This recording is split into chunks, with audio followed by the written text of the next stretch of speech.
It's the NCWLIFE channel, and the ongoing COVID-19 world has certainly changed all things, especially getting back to school and even talking about athletics. Joining us on our TV coverage right now, virtually from over in Renton, is our good friend BJ Kuntz, who is now the, I want to make sure I get the proper title here right, BJ. Your assistant, what is it? Your assistant executive director. One of three, right? Correct. You got it right. There's four of us that are assistant executive directors. Yes. For the Washington Interscholastic Activities Association, lovingly known as the WIAA. I don't envy you guys at all. You've certainly had your hands full. And yeah, what happened to summer? There has been no summer for you guys. Executive board met a week ago, re-met again this week. Where are we in all of this, BJ? Boy, I'm telling you what, just when you sort of start to think you're making some headway, and then things just shift and change. This has been so fluid and constantly changing, and our board has really taken the approach all the way along that we want to try to provide activities for kids to the best that we can, and they've really tried to balance the challenging situation with how do we provide opportunities for kids and coaches. It has been really challenging. We will spend some time trying to build a plan and, of course, change it the next week. So it's been fascinating work. It's been really amazing watching people in the state of Washington pull together on behalf of our athletes and be solution-minded and thinking and forward-thinking. And we're just going to keep going forward and doing everything we can to provide opportunities for kids. Well, and I think that needs to, and I tried to, give credit on that press conference here a week ago too, but this is not your father or grandfather's WIAA anymore, because you guys have really taken in all thoughts, all ideas on how to be creative in this process. And I give the WIAA a lot of credit in that regard. Yeah, thank you. It's really been challenging. So, we put together some sport committees a month or so ago now to kind of talk about what does soccer look like? What does softball look like when we do get to play those things? And just sitting, we had athletes, we had coaches, we had athletic directors, school administrators, athletic trainers, officials, all at the table together talking about, how do you pull these things together? What does it look like? What does phase 3 look like? What does phase 4 look like? How do you play a game? How do you practice?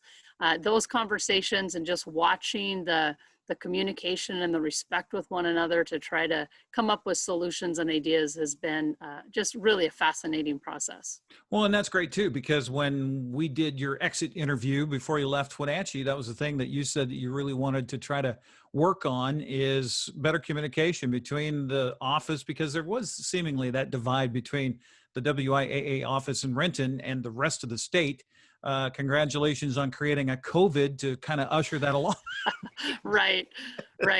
One of the other things that we took on this spring was, right when this happened, we realized how important it was that we're going to be communicating with athletic directors. So they are, getting inundated by their communities just as we are from the state. And we started a thing called WIAA Wednesday, where we met basically every Wednesday since COVID.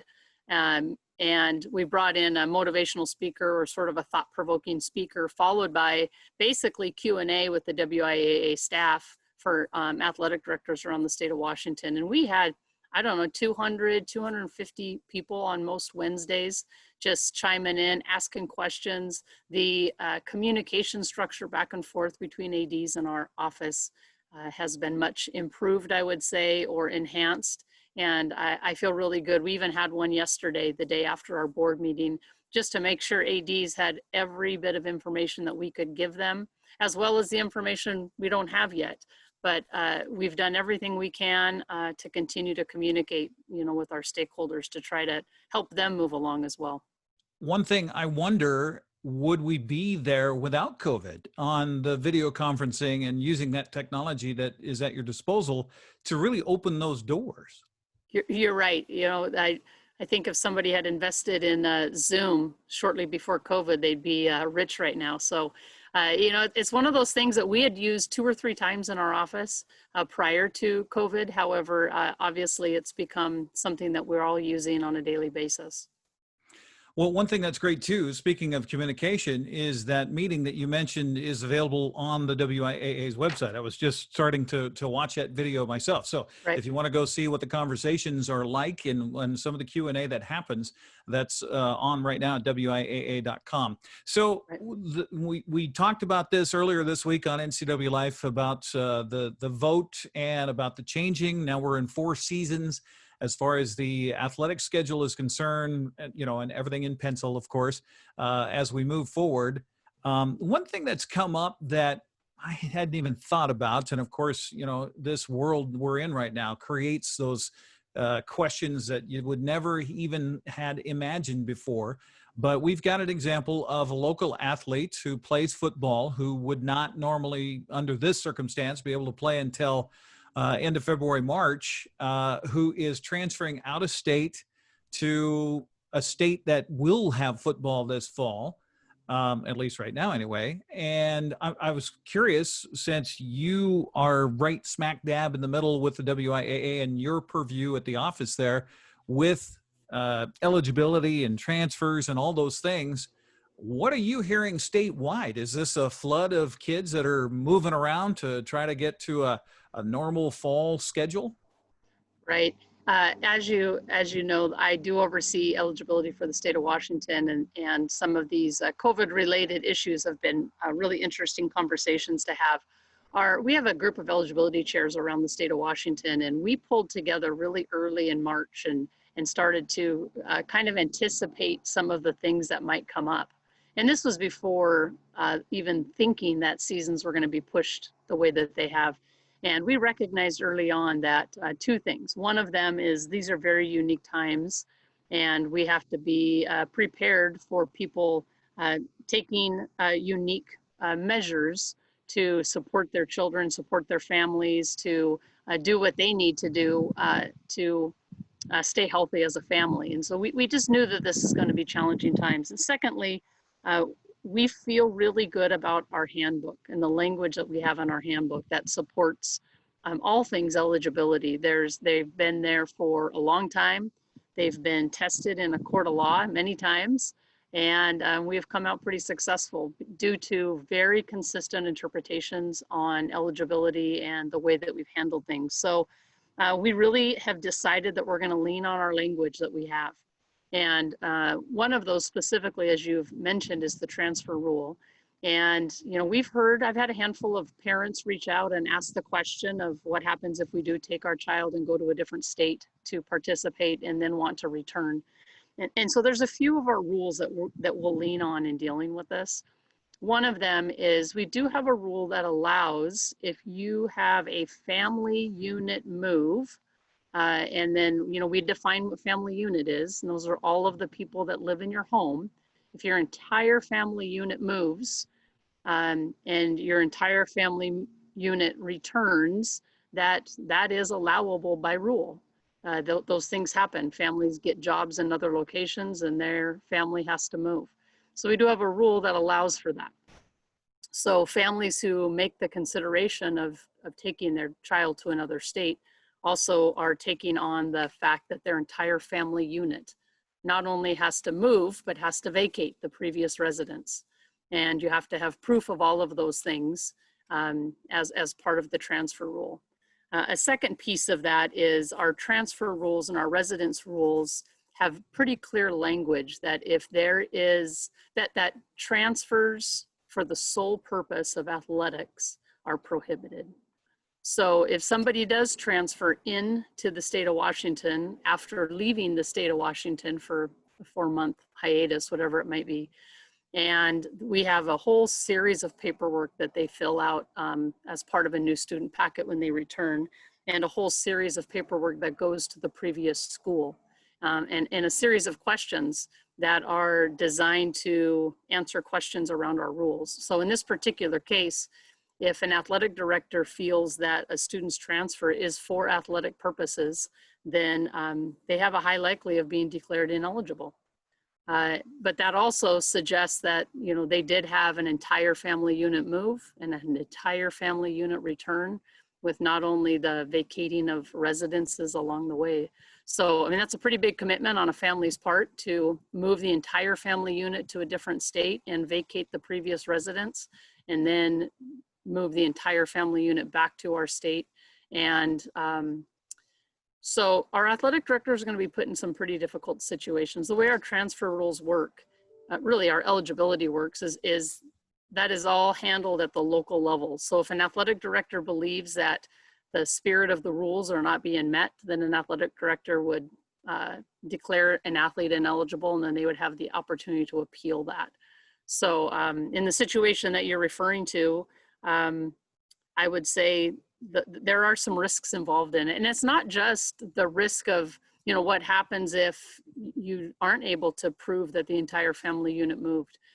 What happens if on just the health and safety of a student, if they went and played a 10, 12 game football season, full tackle, and then they come back and do that again. Just the health and safety of a football player playing 20, 25 full tackle football games in the course of one calendar year is quite risky. But just keep in mind that our eligibility rules cover, you know, like 10 or 12 categories. And what happens if the academics don't transfer, and so now you don't meet the previous semester rule? There could be a lot of factors at play. I will also share with you our SMAC committee, which is Sports Medicine Advisory Council. They are meeting about this as well, and they may make some recommendations to our executive board around number of contests for football for a calendar year. They may or they may not. I don't really know, but they are going to talk about this specifically in reference to football and transfers. We're, you know, referencing obviously the thing at hand here is football. So we're talking about someone transferring out for the football season that might be available this fall somewhere else, say Idaho, Montana. I don't even know how they look as far as COVID is concerned, but then trying to come back again to the school they were at, or maybe even a different school here in the state of Washington come the spring. And now that, what is it, February 17th, when practice starts for football, and then March when things begin. Are you, you're not responsible, obviously, nor are the districts, for other states on what they have on the books. Do you expect them to reach out to you that, hey, we've got a kid going, you know, trying to transfer from your state coming in here? They're also going to be asking questions about eligibility too, correct? I would assume so. It's been my experience in the brief research I've done on other states that all states have some eligibility rules, and there's quite a few similarities across the board. So I wouldn't be surprised when students do show up in a new school, whether it's in Washington or another state, that there's going to be some questions being asked by the receiving school as well that could impact the eligibility. We're talking with BJ Kuntz, who is the Assistant Executive Director with the WIAA here on the NCWLIFE channel. Speaking of eligibility, with this virtual world, you know, one season begats another, especially with underclassmen. So you've got the spring quarter where everything was virtual, and that was successful or not dependent upon the district, sometimes even depending on whether they had an internet signal at the house or not, that type of thing. Now you've got that determining whether a student athlete's eligible for the fall. Can you kind of touch on that, and has the minimums been reduced so that you can take that into account? Because honestly, I mean, you know, as you know from your teaching career, there are some kids that just aren't going to do well trying to look at a computer and learn that way. Right. It became apparent really early on that equitable access to quality education was not something that was going to happen across the state of Washington, just, you know, exactly for the issues that you have shared. And, you know, our WIAA board took some stances, is probably back in April now, around our eligibility rules as they pertain to COVID-19. And our executive board made one waiver of one of our rules, which specifically pertains to what you're asking. We do have a rule that says you have to take full classes, a full load of classes in your previous semester. We also have a rule that said you have to pass a certain number of those in order to be academically eligible for the next semester. And so our executive board made the determination or the waiver of the rule that says you had to pass a certain number of classes in the previous semester to be eligible the next semester. And that is just for this fall. It may come up for second semester as well, depending on what kind of education is able to be provided across the state. So student athletes that enter the fall and have the opportunity to play athletics, as long as they completed the semester in good standing, which means they didn't withdraw, they didn't drop out, they will be eligible in the fall. So if they ended up with 5 incompletes and 1 A, if they ended up with 3 Fs and 3 Bs, it just doesn't matter. As long as they completed the semester and didn't withdraw, they will be eligible. Okay. Yeah. And a lot of the districts had to go just basically pass fail because of that situation of the distant learning. And, we're just learning here locally that looks like our local districts are going to be distant learning again come the fall. And all the challenges that come with that. As far as this process, as we look at the seasons as they are now, are you confident that we're going to be able to stick to those seasons, or is that like anything else with this COVID that should flip a coin? I'm a hopeful person in general, so I am hopeful that we're going to be able to provide some opportunities for kids in the fall. But I also, I'm following the news and I'm following along, and I think just because we're going to offer it, it doesn't mean that superintendents across the state are going to be comfortable providing athletic opportunities when we are in remote learning in many places. So just because we can offer it, it just doesn't mean it's going to happen for everybody. And I think I shared with you earlier that District 8, which is over in the Spokane area, and the MCC and the Tri-Cities, they have made a determination that they are not going to participate in season 1. So, there are areas around the state that, they are the first to make a determination that they are not going to do it. So that means no cross country, no slow pitch softball, no golf, no tennis, which golf and tennis were kind of alternate options anyway, right? Because those are typically offered in the spring. Yeah, the executive board actually determined that all sports in that season 1 are going to be considered alternative seasons.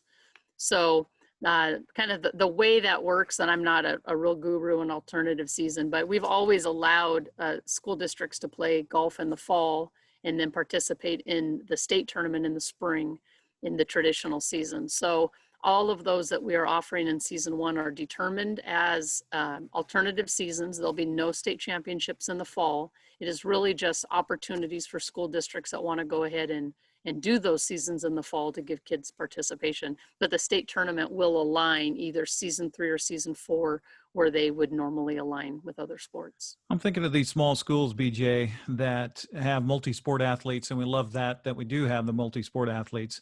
I know that this 4-season concept might open up the opportunity, and I know Mick talked about that for a possible 4-season athlete for the first time.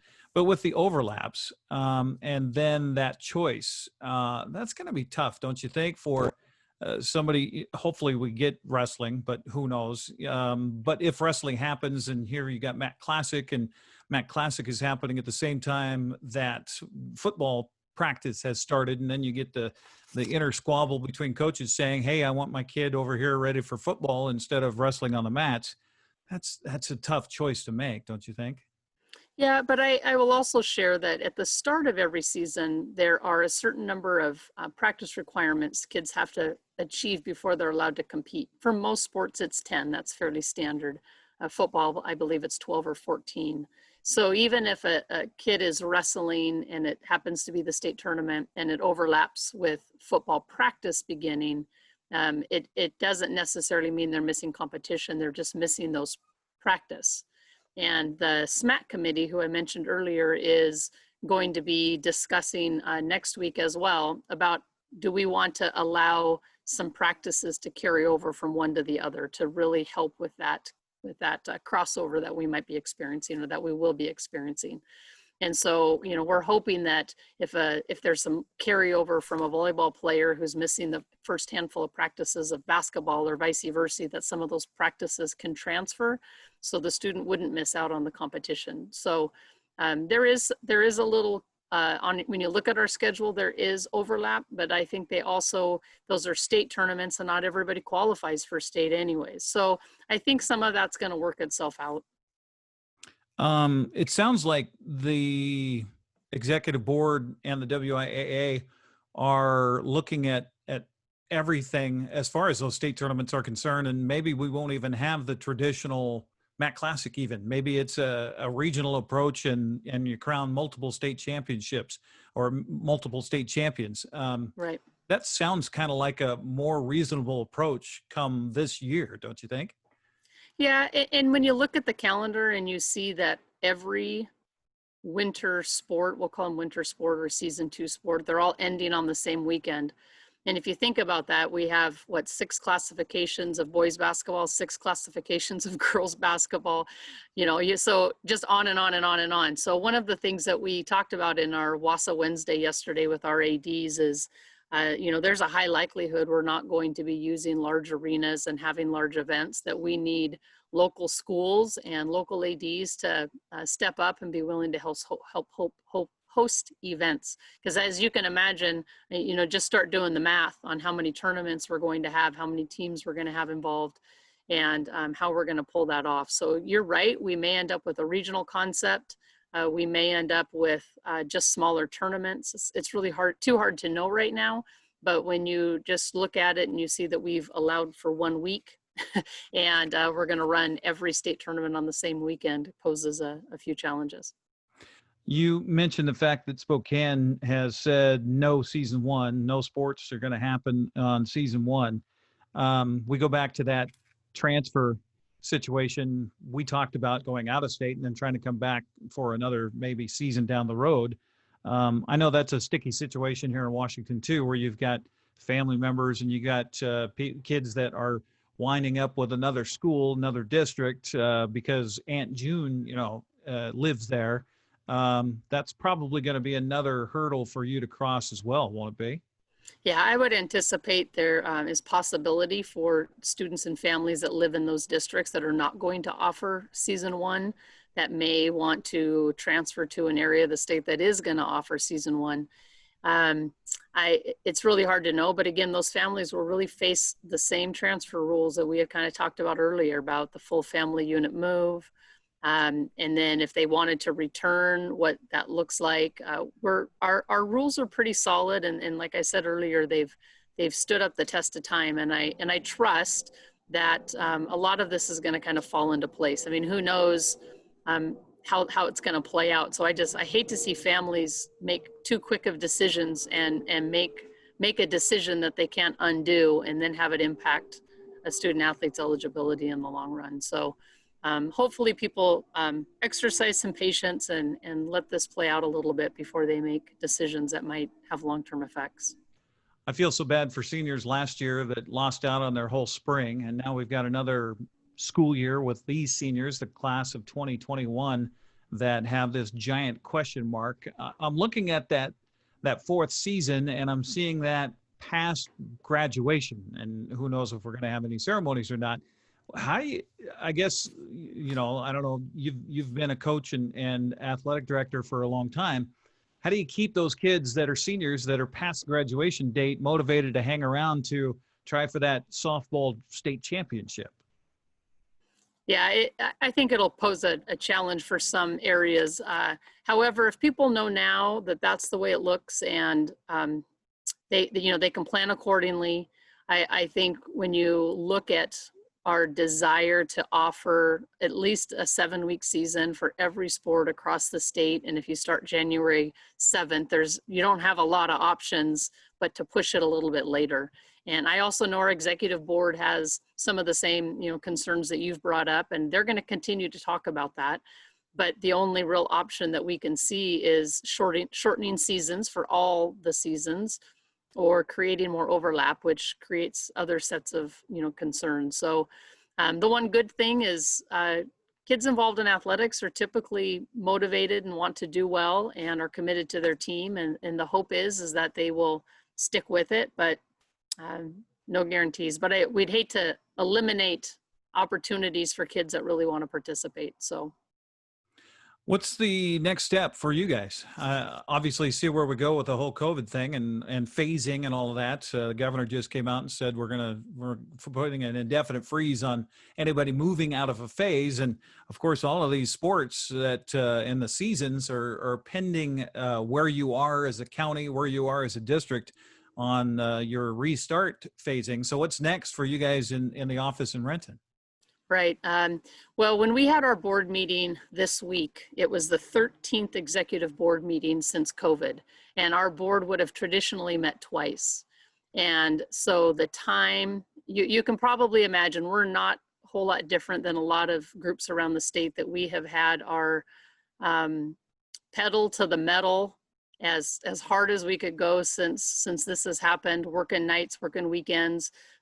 Many of us who had vacations scheduled, they just didn't happen. So our executive board president gave us all a command to take a little bit of time off. And so I think the next week or two, we're going to slow down just a little bit so we can gear back up for the fall. The executive board's next scheduled meeting is August 18th.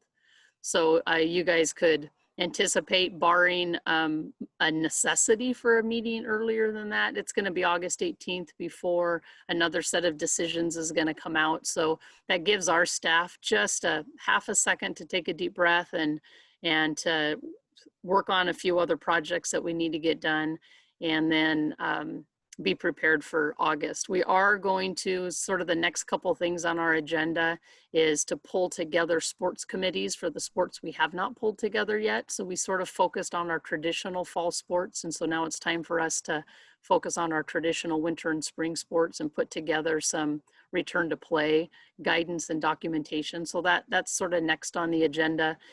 And I can't think of what else we're going to be working on, but Well, you need a mental break, that's for sure. yeah, we're going to all take a little bit of a break. And I know today was just sort of it was nice. We had a handful of people that took time off, and the emails slowed down just a bit, and I was able to get caught up. So we're gonna keep going though. Mick is a fantastic leader, and our executive staff is just really committed to, we need to serve our members, and whatever that looks like, we need to do it. And ADs are working hard, trying to figure out how to make this work, and we're gonna stay right with them and work hard and continue to answer their questions and provide as much guidance as we can. Well, BJ, we certainly miss seeing your smiling face around here, but we all know you're doing good work on not just our behalf, but the whole state's behalf over in Renton, and we're proud and happy to have you in that place, especially during this time. Yeah, well, thanks, Eric. I really appreciate it. I also miss my pals in Wenatchee Valley, and I have just so many fantastic people that I continue to lean on and connect with. And I pop back there once a month or so and get to see a few friendly faces. But I appreciate the time. I'm more than happy anytime that I can be of service, Eric. I'm happy to do it. And you know, for those of you guys who are wondering, I took the right job and I made the right move, and I couldn't be happier. Even though it's not in Wenatchee, it's work that I should be doing, and I'm really enjoying it. So I appreciate the support and the kindness. Well, and again, the openness that I've seen just in a year, and I don't know if that's your doing or not, but I'll tell you what, it's been fantastic to watch. And I highly encourage anybody that has questions about what's happening on the sports level for the state of Washington, on the activities level for the state, to head over to WIAA.com. And boy, it's been fantastic to see what the progress with Mick and having you there and everything else. And I'm excited to see when we get back to normal, whenever that happens, when you guys can just put your heads down and do regular work, what will be produced out of your office. So we appreciate that. And thanks for taking the time, VJ. Have a good little breather here. Don't come this way. It's 106 here. So no, I won't. I won't. We'll talk to you again soon. Hopefully, maybe mid-August, we'll revisit. Sounds great. Love to. Okay, there you go. BJ Kuntz joining us here on the NCWLIFE channel, giving us the perspective from the WIAA over in Renton.